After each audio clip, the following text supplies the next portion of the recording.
Good day everyone and welcome to Exile News, the weekly show that brings you all the important news and informations on Path of Exile. Starting with the new leagues, or rather the new private events that people can actually create for free and play on PoE1. And as we saw last week, those are the leagues. And I think there's a reason why you cannot choose and to mix and match your own mods here, and that's because the events are not voided. So I suspect GGG decided to avoid some real weird situation where people could just print money and then bring them into standard. Even though standard is kind of an economy on itself, it really makes a difference when you bring a lot of stuff from other leagues. Obviously there's hardcore events as well as standards.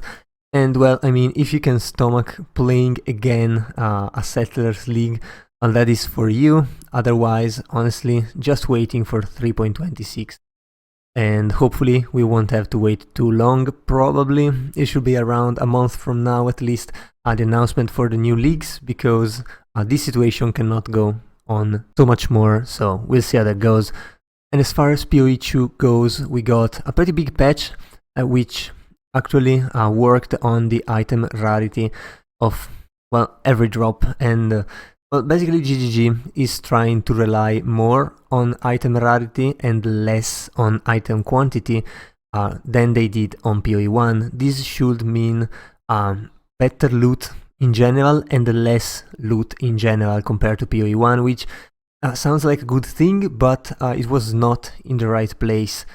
So they are doing a lot of changes. Actually, they did a lot of changes. First one is they changed the rarity value at which normal items no longer drop.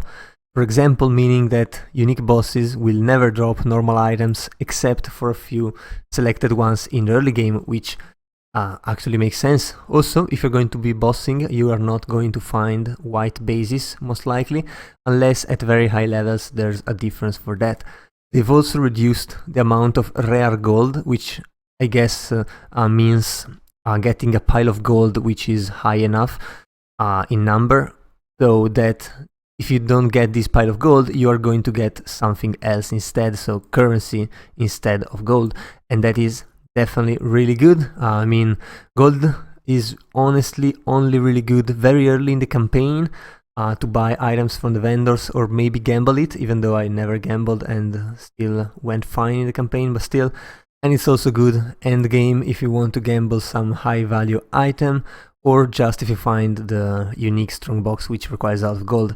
Other than that, it's pretty much useless, and it is much better to get currency or a rare piece of equipment, so that's going to be pretty good. Also, another lot of mediocre things like magic currency, quality currency, flasks, charms and runes are going to be less likely to drop from monsters with high item rarity, meaning that this in exchange will result in a 20-30% more rare currency, so exalts, arc, alchemist orbs, regals and such, to drop more, and that is another very good change.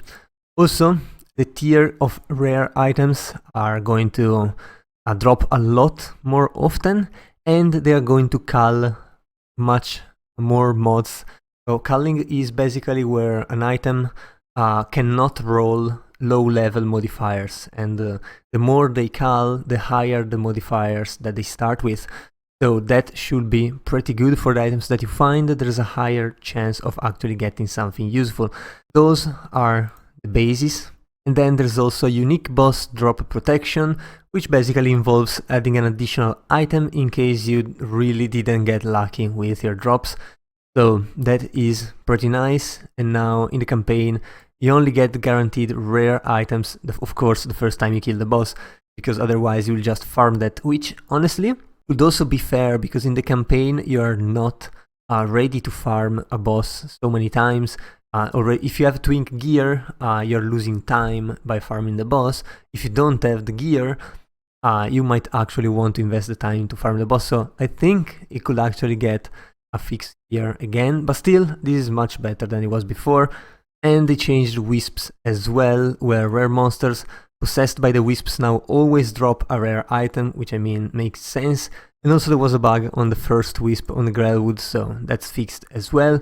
They changed the rare and magic chests. I'm not going into the details here, but chests are much more worth to open now, and that is pretty damn good. Strong boxes follow the chest rules and also get a couple of their own on top of that, so strong boxes should also be pretty cool now. Strong boxes are slowly becoming what they were on PoE1, with faster monsters and better loot, so that is pretty good.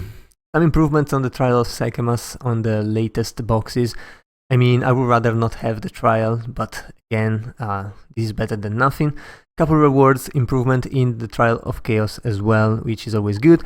A lot of stuff going on for Expedition, again, the chest one being the biggest one, because it was not working correctly with the chests in Expedition, so yeah, it's going to be much better now. And they also increased the number of exotic coinage that you drop and the number of the artifacts that you drop, actually double that, so I think Expedition could be pretty interesting now. There's a small update on the Delirium, increasing the rarity per depth to approximately 2 times what it was before, which is actually pretty nice. And they also increased the chance to drop splinters for Breach, for Delirium, and the audience with the King in Ritual. So these are pretty damn good changes, and I was also forgetting that they also reduced the number of corrupted nexuses you need to complete your Atlas passive tree. So each one now grants 5 skill points, allowing you to complete this much faster, which is much better than it was before, and improved the visibility so that you can actually see it from further away. All in all, a very, very nice patch. Feels really good, even though I realize many players already jumped ship.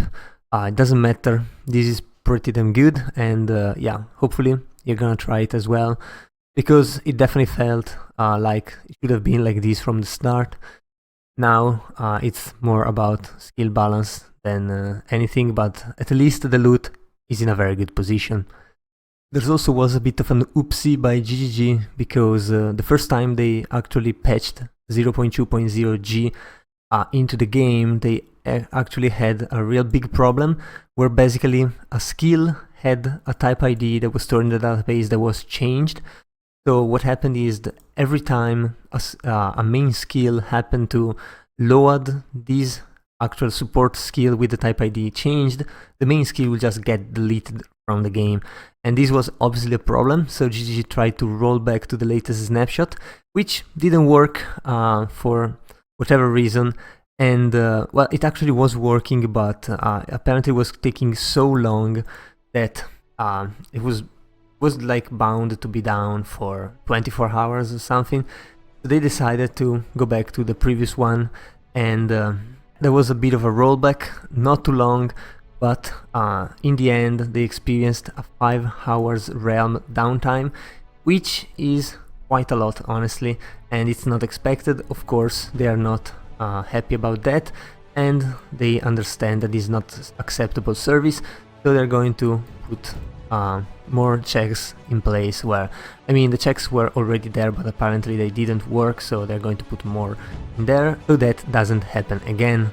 So yeah, I guess that's all for this week, and if you enjoyed the video, leave a like and a comment down below. Also, if you want to remain updated every week, be sure to subscribe to my channel. That was all, I've been your host Giorgio, and I'll see you guys the next time.